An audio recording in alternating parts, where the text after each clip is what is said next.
The Erebus 9 station floated in eerie silence on the fringes of the Vortex Azul, a chaotic region of space shrouded in violent gravitational storms and shimmering, shifting light. Built as a haven for refugees and explorers, the station's corridors echoed with whispers of fear and despair. Its occupants, a mix of hardened humans and alien survivors, were united by one common thread. They had all fled the destruction of their worlds by an enigmatic and ruthless force known only as the Harbingers. Captain Roland Voss stood in the dimly lit control room, his sharp eyes scanning the readouts on the cracked display panels. His face bore the weight of too many battles and too few victories. The soft hum of the station's aging systems was the only sound, a lull broken abruptly by the blaring of proximity alarms. A signal, faint and broken, crackled through the comm systems, a distress beacon from a derelict freighter drifting on the station's outer perimeter. "Another scavenger's death trap," murmured Serena, the station's cynical communications officer, her pale fingers dancing over the controls. Her gaze flicked to Roland. "We've seen this before." Roland frowned, his voice steady, hand low. "It's different this time. The signal's old, too weak for a trap. Something's out there." The team prepared reluctantly. Their makeshift suits and patched equipment were ill-suited for the unknown, but curiosity and desperation left little choice. When they reached the freighter, a skeletal husk adrift among glimmering debris, they found its hull carved with jagged scars as if torn apart by claws. The air inside was heavy, laced with an acrid metallic tang. The silence pressed down on them as they moved through the shadowy corridors, their flashlights slicing through the oppressive gloom. Then they found it, a single survivor slumped against the shattered remains of a control panel. The alien's skin was metallic, shimmering like liquid mercury under their lights. Its eyes, glowing faintly, opened as if sensing their presence. Its voice was a metallic rasp layered with faint echoes. They hunt you now," it gasped, its tone tinged with fear and resignation. "What are you talking about?" Roland demanded, crouching beside it. "They do not seek resources. Anymore, they do not seek planets. They seek you," the alien wheezed, its voice faltering. "The humans, they want you." Before Roland could respond, the alien collapsed, its body convulsing before going limp. Alarmed, the team began scanning the area for more signs of life. As Serena monitored the freighter's logs, a chill ran through her. "Captain," she said, her voice trembling, "this freighter didn't send that signal. It was relayed. Someone else is watching." As if in answer, a low, resonant hum vibrated through the freighter. The shadows around them seemed to deepen and faint red lights flickered in the distance. The Harbingers had arrived. The alien survivor's final words echoed in Roland's mind as the team scrambled to escape the derelict freighter. The low hum grew louder, resonating through the vessel like a heartbeat. Faint, crimson lights flickered outside the freighter's viewport, casting ominous reflections against the jagged edges of its torn hull. The Harbingers were here, and they were not hiding their presence. "Move!" Roland barked, his voice cutting through the rising tension. The team hurried back through the freighter's shadowed corridors, their flashlights darting wildly as the walls seemed to close in around them. The air grew colder, and an unnatural stillness settled over the vessel, broken only by the faint metallic rasp of the survivor's last breath. On the station, Serena's voice came through the comms, panicked and urgent. "Captain, the proximity sensors are lighting up. Multiple signatures inbound, large ones. You've got company." Roland didn't respond, his focus on the faint red glow growing closer through the freighter's portholes. "Serena," he said finally, his tone grim, "prepare the station's defenses and patch me through to engineering."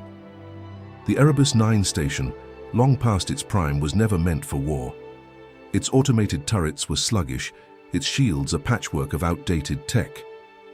In the engineering bay, Marcus, the station's chief mechanic, stood amidst a jungle of sparking wires and jury-rigged systems, his expression hardening as Roland's orders came through. "Marcus," Roland said, his voice steady despite the chaos, "we're bringing something back with us, something alive. Make sure the medbay's ready." "You're bringing what?" Marcus snapped, wrenching a panel closed. "We're already sitting ducks, Captain."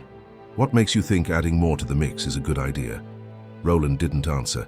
The comms crackled with static as the team emerged from the freighter's airlock, boarding their shuttle. The alien survivor's metallic body was slumped over a stretcher, its faint glow dimming with each passing moment. As they powered away from the freighter, the looming forms of the Harbingers became clearer. The Harbingers were unlike anything Roland had ever seen in his years of battle. Their forms were both organic and mechanical, their black segmented bodies reflecting the nebula's light as they moved with predatory precision. Eyes glowing like embers were set into faces that seemed to shift and contort, as if the entities themselves were unfinished designs. They moved without sound, their sheer presence oppressive as if the void bent to their will. The shuttle rattled violently as it docked with Erebus 9, and the team disembarked in a rush. The alien's body was whisked away to the medbay under Marcus's watchful glare, but Roland stayed behind, watching as the Harbingers hovered at the edge of the station's sensor range. They weren't attacking, not yet. "They're studying us," Serena said softly, standing beside him, waiting for something. Roland's gaze didn't waver. "Then let's not give them the chance." But deep down, he couldn't shake the survivor's words. "They hunt you now."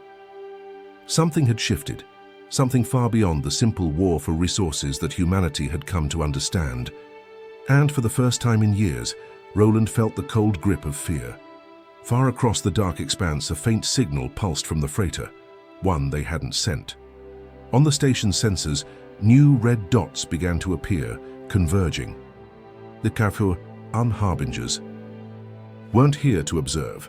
They were here to finish what they'd started. The eerie red dots on the station's sensors multiplied, converging like wolves surrounding their prey. On the bridge of Erebus 9, the tension was palpable as Serena furiously worked the controls, sweat trickling down her temples. "They're moving in, Captain," she said, her voice trembling. "At least 15 signatures now, and more are appearing." Roland stood rigid, staring at the holographic display as the Harbinger's ships closed the distance. Their vessels were sleek, angular, and unnervingly silent, like predators gliding through the void. Each emitted a faint crimson glow, a sickly contrast to the cold, dark vacuum of space. The station's defensive turrets began to stir, ancient, mechanisms groaning to life as Marcus patched in a shaky power reroute from engineering. "Those turrets will barely scratch them," Marcus's voice barked over the comms. "I've got nothing down here but duct tape and prayers, Captain. If this goes south, we're sitting ducks." Roland clenched his jaw. "Keep them running. I don't care how." As the turrets aligned, the medbay became a hive of frantic energy. Amara, the station's medic, worked quickly to stabilize the alien survivor. Its body, shimmering faintly like polished chrome, remained eerily still, save for occasional flickers of dim light pulsing under its skin. "I can't keep it alive if I don't know what it needs," Amara muttered, scanning the alien with every tool at her disposal. Sakharin, Roland's youngest crew member, and an empath with a natural gift for understanding alien physiology, stood nearby, her wide silver eyes locked on the survivor. "It's trying to tell us something," she said softly, her voice barely audible over the hum of the equipment. Her hands trembled as she reached out to the alien, its faint glow reflecting in her tear-filled eyes. "I can feel it. Fear, pain, desperation." "Focus, Karin," Amara said, her tone sharp but not unkind. "We don't have time to guess." The alien's body jerked suddenly, its luminous eyes snapping open as it gasped a metallic, fractured breath. Its voice, distorted and layered, echoed through the medbay. "They are here."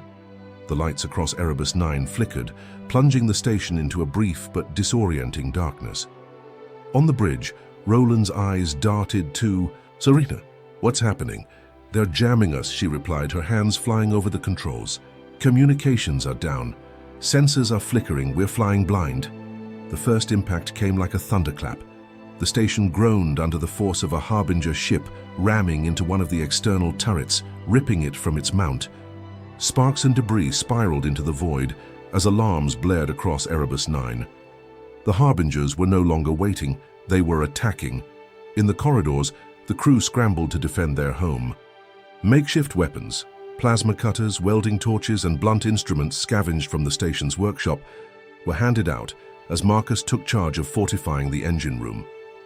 "If they breach here, it's over," he growled, his voice cutting through the chaos. "Stay sharp." The Harbingers breached the station's hull with terrifying precision. Their boarding pods, sleek black cylinders, latched onto Erebus 9 with mechanical tendrils, drilling through the metal plating.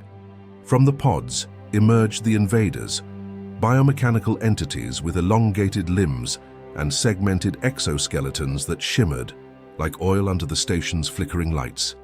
Their eyes burned a relentless crimson, and their movements were unnervingly fluid, as if guided by a single mind. "Hold the line!" Roland's voice roared through the comms as he led a group of defenders toward the breached sector. Plasma torches hissed, and improvised projectiles flew as the crew met the invaders head-on. The air filled with the acrid stench of burnt metal and the sound of desperate shouts. Meanwhile, in the medbay, the alien survivors' faint glow began to brighten, pulsing erratically. Karin stepped closer, her hands trembling as she placed them on its cold metallic skin. "It's trying to help," she said, her voice thick with emotion. "It knows what they want." Amara hesitated. "What do you mean? What are they after?" Karin closed her eyes, her breathing shallow. "It's not resources, it's not destruction. They're here. Because of us. Because of what's inside us." The alien survivor's glow flared briefly, its distorted voice breaking through the chaos. "They will not stop until you are consumed."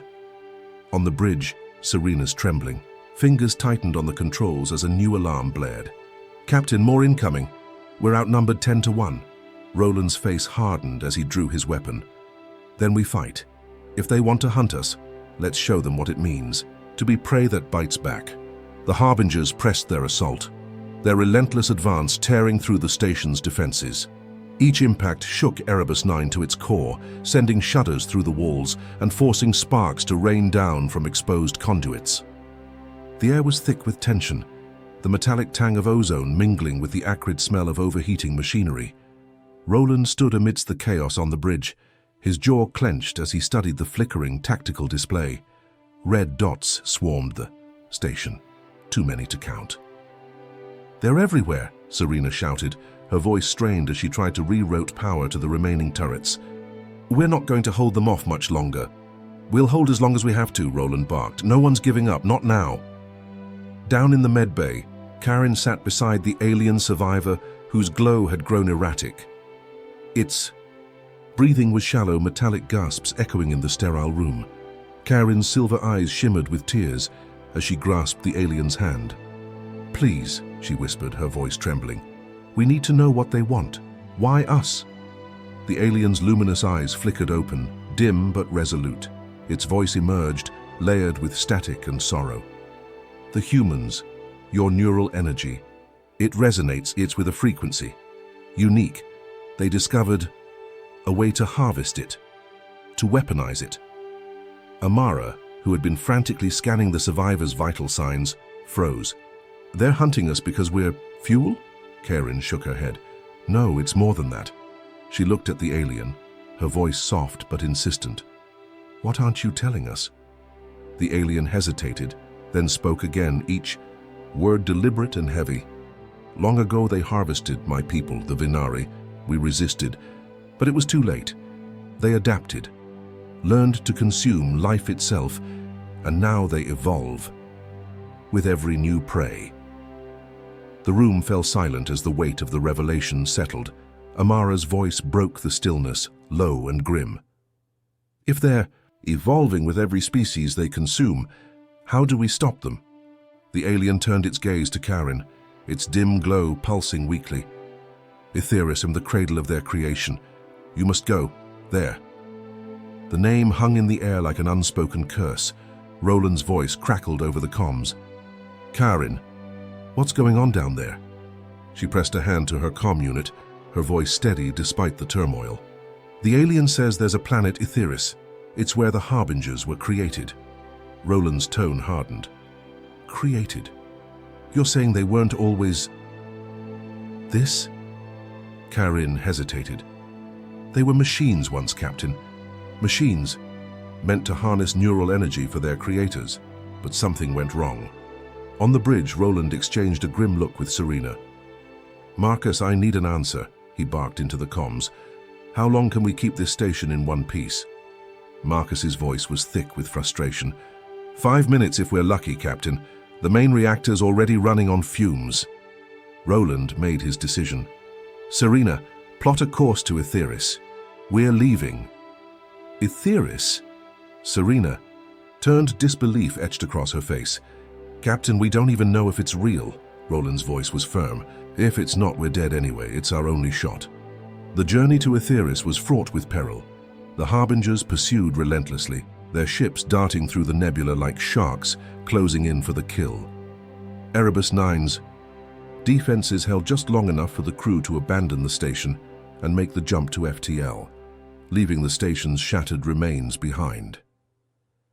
As the stars streaked past the viewport, the crew of the Celestial Venture, a patched-together transport vessel now serving as their lifeline, huddled in tense silence. Karin sat near the alien survivor, who was barely clinging to life.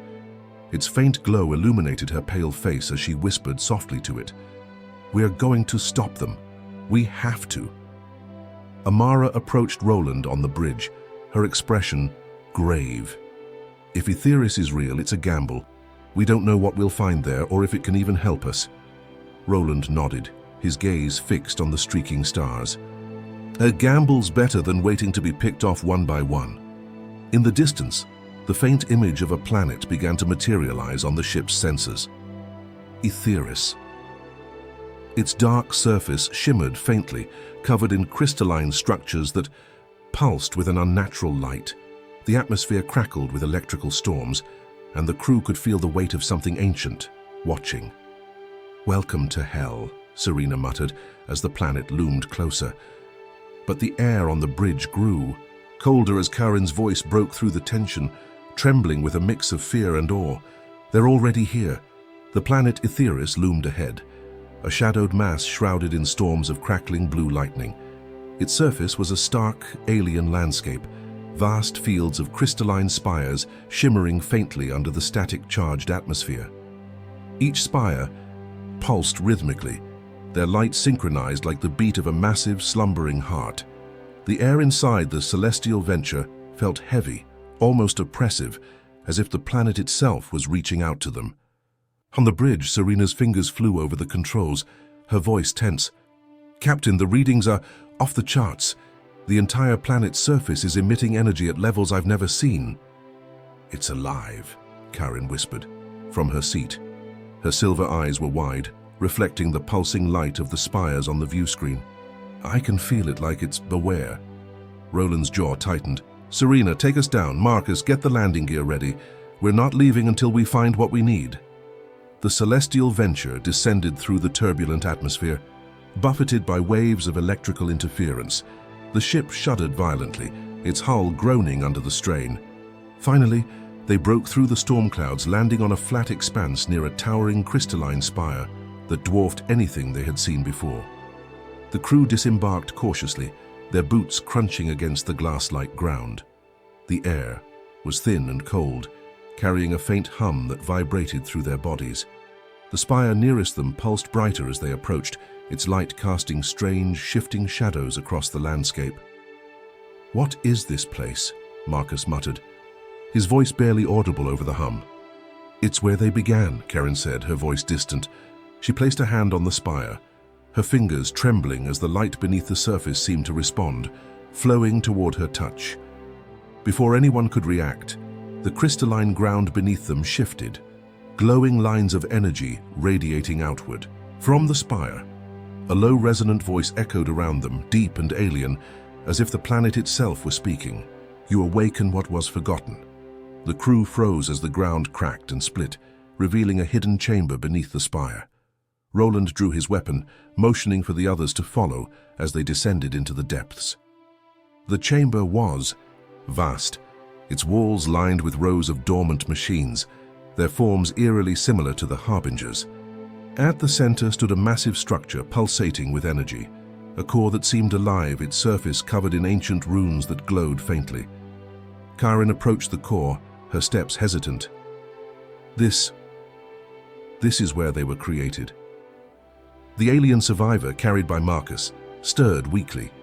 Its voice broke the silence layered with static and despair. The creators sought perfection, machines to harness the neural energy of their kind, but they made a mistake. The core flared suddenly, and the machines along the walls began to stir. Their limbs twitched, their red eyes flickering to life. Roland raised his weapon. "Marcus, how do we shut this thing down?" "It's not just a machine," Marcus said, his voice filled with dread. "It's alive, it's the Harbingers." The alien survivor spoke again, its voice weak but urgent. "There is a failsafe, but it requires a life." Karin turned to Roland, her face pale. "It's asking for a neural connection, a mind to complete the circuit. It's the only way to destroy them."